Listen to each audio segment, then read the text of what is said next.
we go. Can y'all really feel me? Baby girl. East Coast feel me. West Coast feel me. Can you feel us? Dirty South. Dirty, dirty. Can y'all really feel me? Feel it. East Coast feel me. Say what? Boy, I've been watching you like the hawk in the sky. That fly, but you are my prey. Boy, I promise you, if we keep bumping heads, I know that one of these days. I don't know why. I just woke up this morning just thinking about Aaliyah, and I've just been bumping her music, so I'm in a very Aaliyah mood. Today, I am going to be reviewing the top 5 apps that I think you should have if you are coming to live here in Korea. Number 1, Kakao Talk. Now, this is an app that you literally must have when coming to Korea. Everyone has Kakao Talk. It is a messenger, free calling, sending videos and pictures, etc. Like everything your regular texting, your regular phone does, is just all through a free app. Even the Ajishis and the Ajimans have Kakao Talk. I feel like everybody here has, people's dogs have Kakao Talk. Okay, maybe not people's dogs, but still, you get the point. Like everyone has this app. I know I had it well before I moved to Korea because some of my friends that were already here in Korea were using it and they were telling me about it and they were like, yeah, just use Kakao instead of texting me through my regular cell number. And I'm like, why do I need extra app on my phone to text when I can just regularly text you? But after I got it, it's so much fun. Like they have so many cute emojis and they have their own like Kakao characters. Like Kakao is so big here in Korea. They have stores that are designated to the characters and you can get the cute little plushy Kakao character toys. There's a Peach, one that looks like a bubble butt.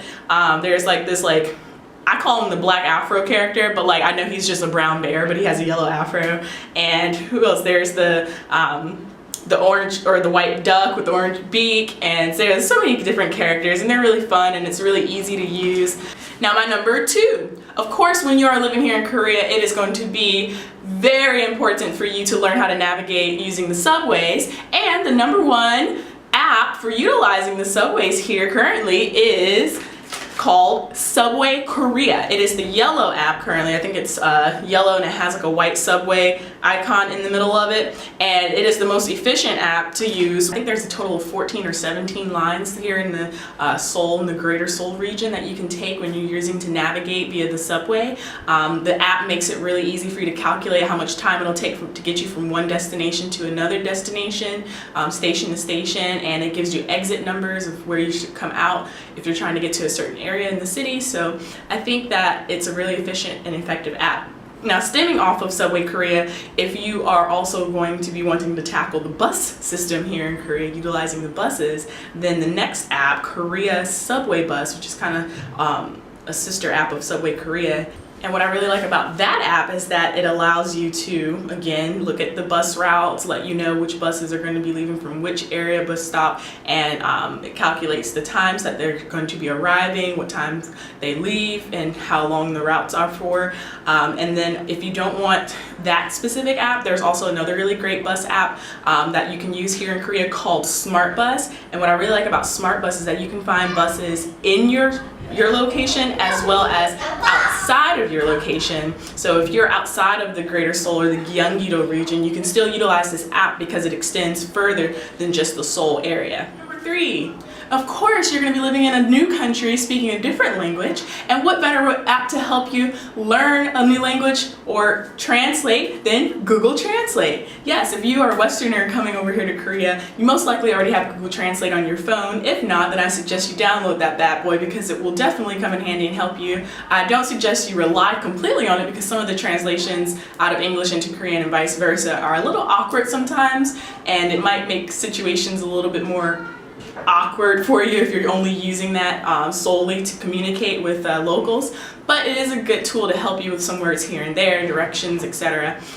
Also, if you are a little bit more confident with your Korean, then you can use and download the app Naver Dictionary, which is Korea's version of Google Translate, essentially. Naver is their version of Google.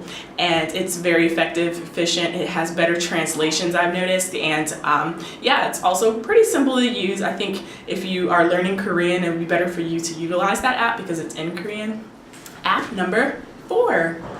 Now, this is an app that I downloaded once I got here, and I didn't know I would need it until I started banking here in Korea and I was setting up my bank accounts. This app is called e-currency, and it's a great currency exchange app. It lets you know what the exchange rates are the day of. It updates every, I think, 2 minutes or every 3 minutes, and it is a wonderful app for you to keep track of when it's best to send money back home, when it's best to transfer some money over into from maybe American USD currency into won when you first get here. Maybe you want to wait a couple of weeks and then transfer a large lump sum or whatnot.